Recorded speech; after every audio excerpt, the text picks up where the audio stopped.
Number 10, Drake, rolling with Mahomes. Right off the bat, we have a problem, a big one. The team's called Rolling with Mahomes, and yet Patrick Mahomes is nowhere to be found. Drake's quarterback is Josh Allen. It's like showing up to the tailgate wearing the wrong team's jersey. It's a level of confusion that sets the tone for this entire roster. A roster that feels less like a football team and more like a beer league softball team. This isn't a football strategy. It's a softball strategy. You've got a couple of hired gun ringers that you hope will carry you, surrounded by a bunch of scrappy guys who are just happy to be there. So let's start off with the homers, the guys that absolutely can clean up and cause a couple victories. We're talking about Josh Allen and Puka Nacua. These are the cleanup hitters. Guys that show up with their own expensive equipment, can hit the ball over the fence at will. Allen, a fantasy juggernaut. Puka Nacua proved his 23 rookie season was no fluke. These are elite players. They're the reason that this team will win any games at all. Now, let's look at the running backs. We have Bucky Irving and Trayvon Henderson. These guys are platoon players. They are scrappy guys on the softball team who slap singles to the right field and clog up the base pass. They'll get you some points, especially in PPR, but they aren't power hitters, and you just can't lean on them for your team. This is zero RB taken to a terrifying new dimension. Drake has essentially punted this entire position. His wide receiver, too, actually pretty good. We saw amazing things from Ladd McConkey last year, who has the same quarterback. Hopefully he'll be able to still be solid this year. He's a good slot receiver. He's a guy who always gets the base but never hits for power, so he's given him a decent floor. Then we have the real head scratcher here, TJ Hawkinson. Drake, are you aware that Hawkinson suffered a catastrophic knee injury at the end of 23? He barely saw anything from him last year, and when he did, he clearly wasn't himself. Drafting him as your starting tight end in 2025 isn't just risky. It's a prayer. The former MVP of a softball league who blew out his knee sliding into home trying to play it through, this guy is a has-been. Then we have the rookie pulled from the stands. We have his flex spot, drafting college kids. Might be that's a trend this year. You're going to see a lot of that in a lot of these teams. But Tatoria McMillan, I can't even say his name right. He's a rookie wide receiver out of Arizona, 2025 rookie. He's never played down the NFL. And I'm starting to think that maybe there's a secret feeder league that I, the commissioner, am not aware of. It's kind of madness. You can't just put a prospect in your starting lineup on week one, especially at the wide receiver position. His kicker is Cameron Dicker the kicker, which is fun to say, and kind of ironic considering the cheerleaders of his defense, the Minnesota Vikings. So here's my final verdict and prediction. The beer league softball experiment is going to be a catastrophic failure. A team with no reliable running backs, a tight end on injured reserve, a rookie in the flex. It's not a fantasy team, it's a charity case. And Josh Allen and Puka Nacua will win him 2 games by themselves out of sheer brilliance, but the other 12 weeks are going to be a painful lesson in roster construction. Projected record, 2-12. Number 9, Skylier, Obi-Wan Kenobi. We're talking about a man who voluntarily subjects himself to Atlanta Falcons football every Sunday. And folks, that masochistic energy is written all over this roster. This team is constructed just like the Falcons. A few dazzling stars surrounded by a cast of maybes, baffling decisions, all but guaranteeing it will look amazing right before it breaks your heart. Mission failed. We'll get them next time. Let's look at the lineup. The name is Obi-Wan Kenobi, which is fitting because we'll look at this roster and you can hear Skylier pleading, "Help me, Jahmyr Gibbs. You're my only hope." Starting at the top, we got Baker Mayfield, a quarterback that is solid last year. He's gritty. He has a ton of heart. He'll keep this team in the game. He's a perfect quarterback for the Falcons fan because he's good enough to give you hope, but not quite good enough to get you to a championship. Moving on, Jahmyr Gibbs and Chase Brown. Now, the centerpiece, the one truly elite hope-giving player in this roster is Jahmyr Gibbs. After an incredible 24 season, Gibbs proved last season that he's a top 5 fantasy running back. He's lightning in a bottle, and unlike Kyle Pitts, has proven that he's worthy of this first-round pedigree. His running mate is Chase Brown. We saw the flashes from Brown again in Cincinnati last year. He's explosive, great pass catcher, but will he be locked in any kind of timeshare now that Zach Moss has left town? We're just not sure. Drake London and T. Higgins. Here we go. Of course, as a Falcons fan, Skylier had to draft Drake London, and to his credit, after being freed from the quarterback purgatory his favorite team subjected him to a few years ago, he finally exploded with Kirk Cousins last season and showed chemistry with Penix at the end of the season. He's proven he's a legitimate wide receiver 1. Opposite of him is T. Higgins, a perennial bridesmaid in Cincinnati. He's a fantastic receiver who would be the number 1 on half the teams in the league, but he's always playing second fiddle. Another solid, high upside player who feels like he's just one step away from true dominance. Kind of seeing a theme here. Almost elite. At tight end, we got David Njoku, who's firmly established himself as a top 7 guy at the position. Big, athletic, red zone threat for the Browns. This is a solid, reliable pick. Another bright spot that will give Skylier just enough confidence to get hurt later. And finally, Omarion Hampton. And this is kind of breaking news. I just saw this come across the wire. This might change the trajectory of this team. My prediction might change based on this because he was just announced to be the starting running back for the Chargers. And that might make a big difference. So my projection is a little bit flawed here, but to be clear, I wrote this a day ago. At kicker and defense, he has Fairbairn, Houston Texans defense. Who cares? Moving on, this team is the Atlanta Falcons in fantasy form. This is my final verdict and projection. It has the star power in Gibbs and London to look like a world beater. It's going to start the season 4-1. Skyler's going to be insufferable. He'll talk trash. He'll send memes. But the roster is built on a foundation of hope, not stability. The depth is not there. The QB is good, not great. And just like the Falcons with a 28-3 lead, the second half collapse is inevitable. The injury or two will expose the lack of depth, and it's going to fall apart, and frankly, I can't wait to see it. Projected record, 4-10. Number 8, Aaron, Kibbles, and Vic. Right away, the name Aaron, my friend, it's a choice. It's got the subtlety of a Happy Gilmore tee shot. We're here to have some fun that I could put on the PETA watch list. But the name, edgy as it is a misdirection because this roster is not edgy at all. For a manager who loves golf, he's built a team that perfectly mirrors his favorite pastime, a couple of spectacular drives, and a whole lot of safe, boring layups. This team's built like Aaron's golf bag, a couple of brand new top-of-the-line drivers, and a bunch of rusty old wedges he found in his grandpa's garage. So let's jump into it. Let's start with the drivers because, my goodness, they are beautiful. His running backs are Christian McCaffrey and Ashton Gentry. This is, without a doubt, the most terrifying and risky running back duo in the entire league. Christian McCaffrey, yes, the name, legendary. But let's be honest, we barely saw him in the field last year. He spent more time with the training staff than he did in the end zone. Ashton Gentry, the hype out of Boise State is deafening. We're hearing he's a freak athlete, the next Saquon, but he's on the Raiders. So, Aaron saw the zero RB trend, laughed, and did the exact opposite. This is the all RB, no thought strategy because his third running back is Breece Hall, whose ceiling is an RB1 and has never finished lower than an RB2. Now, if his running backs are his drivers, his wide receivers are the short game. And folks, he's putting with a crooked stick. His receivers are Jackson Smith and Jigba and Devonta Adams. Adams is the old, reliable putter that's been in the bag for years. He'll still sink some big ones for you due to his sheer talent, but we saw last season he's starting to show his age. The best days are behind him. And JSN is a sand wedge. You know exactly what you're getting. A safe out from the bad situation, but it's never going to be spectacular. He's a PPR machine who will get you 5 catches for 60 yards.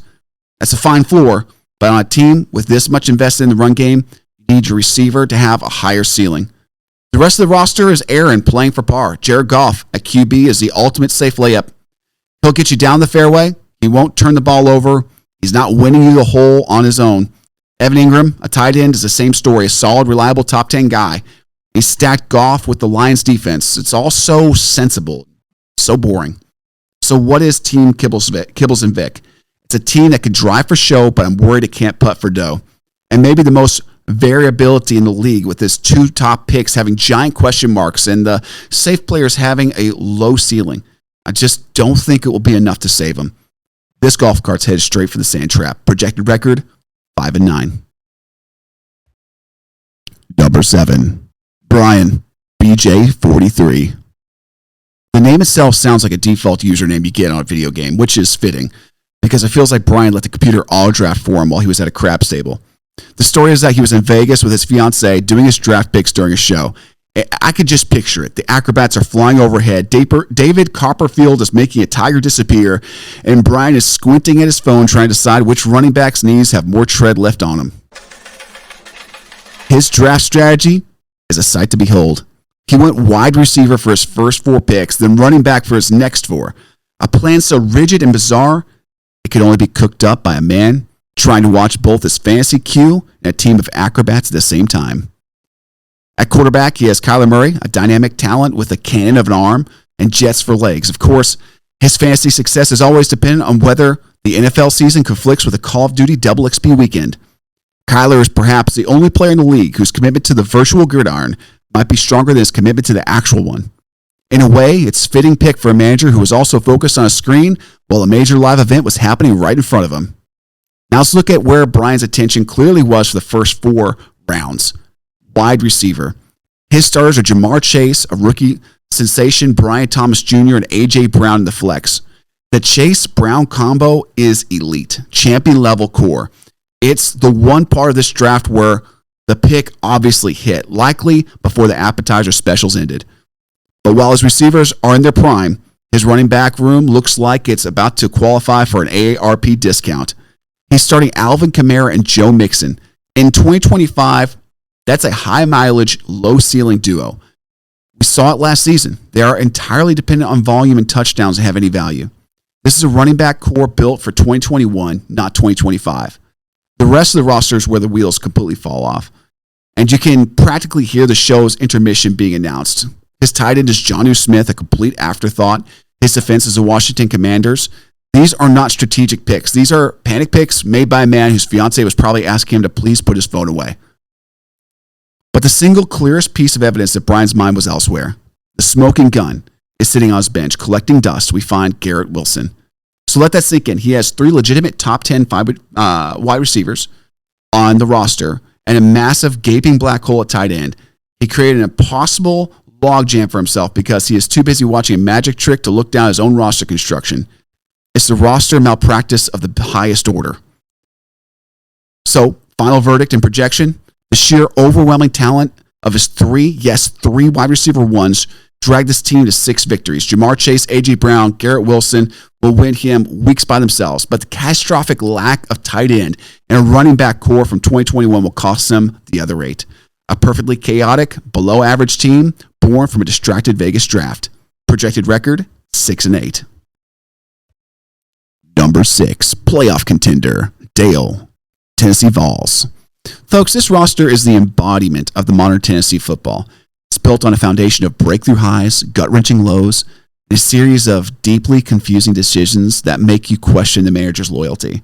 It's a team that will look like a national title contender for one half and then find a way to lose to Vanderbilt in the other. But the most baffling part of this team, the part that requires a full investigation, is Dale's roster construction. Dale, I have to ask you, are you okay? For a man that bleeds specific shade of creamsicle orange, you've drafted an awful lot of players who have spent their careers humiliating the Volunteers. Let's just get this out of the way. His wide receiver 2 is Jameson Williams, a man who wore the crimson of Alabama, Tennessee's most hated overlord. His flex player is Ricky Purcell, a Florida Gator. A Gator. The team that has lived in Tennessee's head rent-free for decades. Dale, this isn't a fantasy team. It's a cry for help. He looked to his enemies for talent, which is tragic. At quarterback, Dale has Jalen Daniels. After his electric rookie season, we know that Daniels is a human highlight reel, a human turnover reel, all at one. He'll win you a few with 100 yards rushing and 3 touchdowns and then lose you the next one with 4 fumbles. He's a perfect QB for a team designed for chaos. His running backs are Bijan Robinson and Kenneth Walker. Bijan is the only truly stable elite piece of this roster after being fully unleashed last season. Top 5 pick, top 5 lock. He's the one player Dale can count on. And then there's Kenneth Walker, who is a running back version of Jalen Daniels. He'll give you 80 yards to the house, followed by 3 straight games of 37 yards and a minor injury. His wide receiver 1 is Mike Williams, the ageless wonder, the man who posted his 11th straight 1,000-yard season last year. He's the adult in the room, the steady veteran presence, surrounded by traitors and chaos. As I mentioned, his wide receiver 2 is the Alabama speedster Jameson Williams, a player who will either get you 60 yards and a touchdown or 1 catch for 9 yards. There's no in between. At tight end, Trey McBride, who proved again in 2024 that he's an absolute target hog, elite fantasy asset, a brilliant pick, another piece of false hope for Dale to cling to. And the flex, as we've established, is the Gator Ricky Purcell, who settled in a decent but unspectacular slot receiver position last year. His kicker is Will Lutz, who's fine. Defense is Arizona. It's fitting choice to punt on your defense when the rest of your team is this volatile. So, final verdict. This is the ultimate agent of chaos. Boom or bust roster is perfectly engineered to finish at a 500 record. Jalen Daniels, Kenneth Walker, Jameson Williams will combine for some massive weeks and some absolute duds. They'll beat the top team, lose to the bottom team, and torture Dale all season long. Welcome to mediocrity. Projected record, 7-7. Number 5, Collin, Billy Bombers. To truly understand this roster, you have to know one crucial fact. Collin is a diehard Pittsburgh Steelers fan.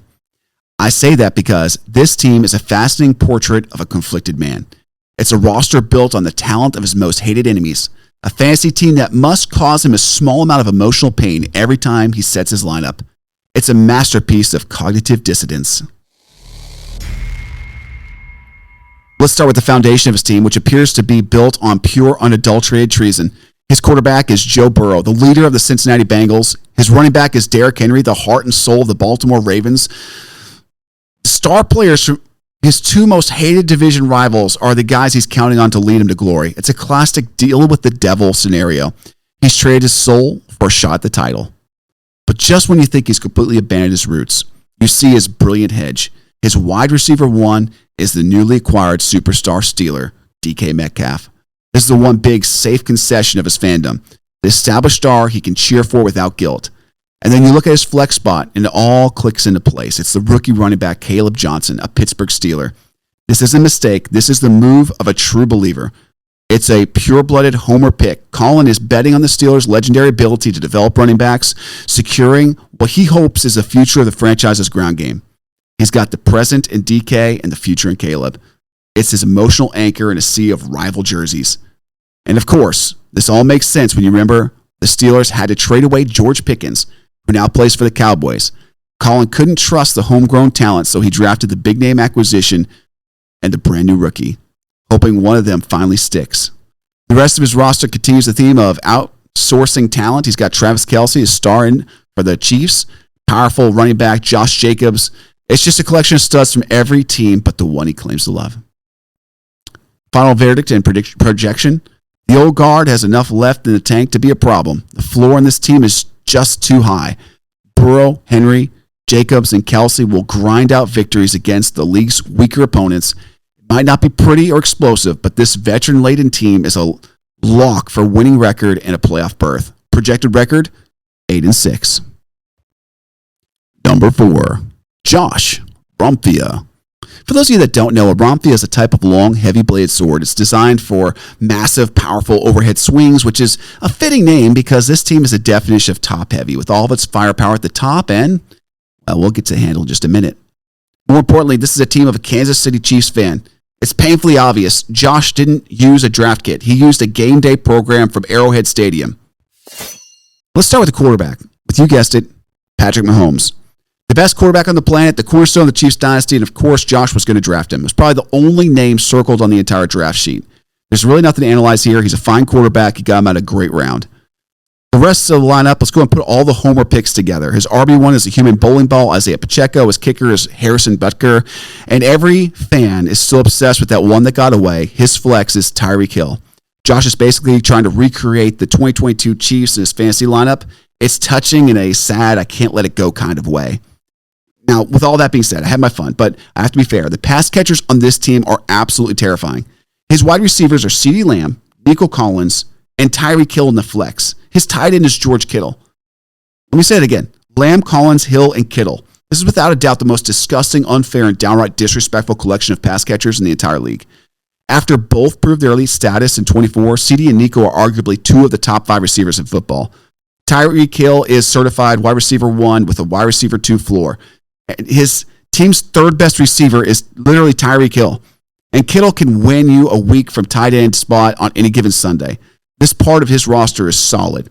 However, Bromphia is all about the blade. But even the sharpest sword in the world is useless if the handle is made of styrofoam. And folks, this team's running back room could be that weak link. His RB1 is Isaiah Pacheco, a fine pick. Angry sidekick with the passing game. He'll get you a solid 10 to 12 points by running through a defender's face. That's fine. But his running mate is this pillar of running backs, Chuba Hubbard.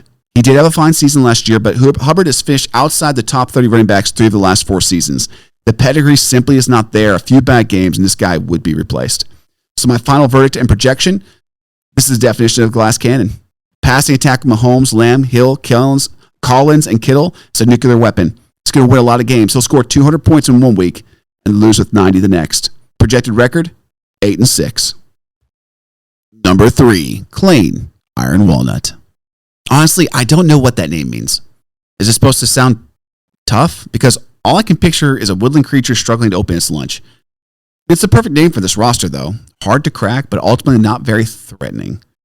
This is the beige Toyota Camry of fantasy teams. It's reliable, it's safe, it has a great safety rating, but it will bore you to tears on the way to a respectable finish. So buckle up, kids. Klain started his draft with Jalen Hurts, the living embodiment of his team's philosophy. Hurts is the safest pick in fantasy. Why? 2 words: the brotherly shove. This man has a 1-yard rushing touchdown as a floor every single week. It's the single greatest cheat code in fantasy football history. While other quarterbacks need to throw for 300 yards and 3 touchdowns to have a great week, Jalen Hurts can just fall forward a few times to get you 25 points. It's a brilliant, if unexciting, foundation for this roster. His running back duo is James Cook and David Montgomery. Meet the dependables. Cook has a PPR machine again for the Bills last year, consistent source of receptions and steady yardage. He's not going to break a 70-yard run, but he'll get you a guaranteed 12 to 14 points, and I think he had 1 touchdown in every game last year. We have Montgomery and the Thunder of the Lions backfield. We know his game plan. Get the ball to the 5-yard line and let the vulture come in, Jahmyr Gibbs. He'll get you 11 carries for 38 yards and a touchdown, and you can set your watch to it. It's not very pretty, but it's effective. Now, I have to give Klain credit for these next 2 picks. His wide receiver pairing of Amon-Ra St. Brown and DJ Moore is genuinely elite. The Sun God is the most relentless receiver in the league. The man is still mad about being a 4th-round pick and takes it out on every secondary he faces. He's a lock for 120 catches a season.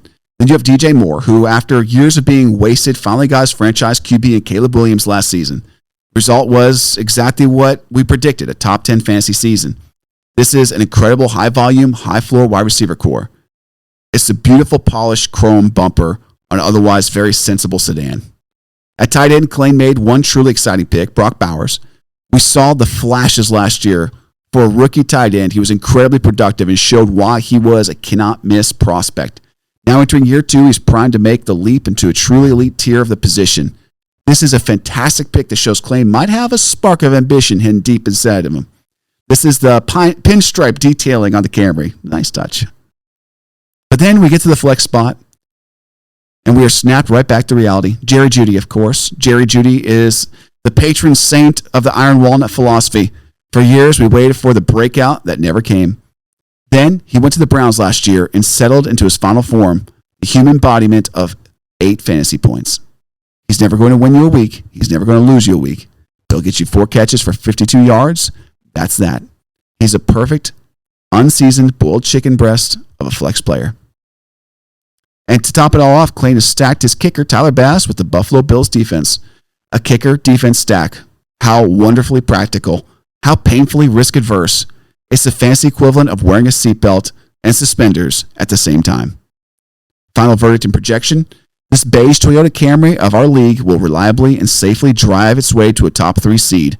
This team has no weaknesses. Hurts is a fancy cheat code.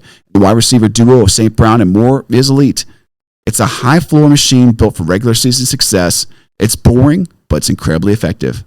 Projected record, 9-5. Number 2, Jeremy, Discount Belichick. What we have here is a masterclass in roster construction. A roster that only a 2-time champion could create. Here we see a commitment to excellence. This is what championship roster looks like. Pay attention. While the rest of you were busy chasing last year's box scores, I was looking at the future. I saw a poised, accurate quarterback in Bo Nix and a Sean Payton offense who proved as a rookie that he has full command of a brilliant offensive system. You call drafting a second-year QB a risk. I call it having the vision to see a breakout before it happens.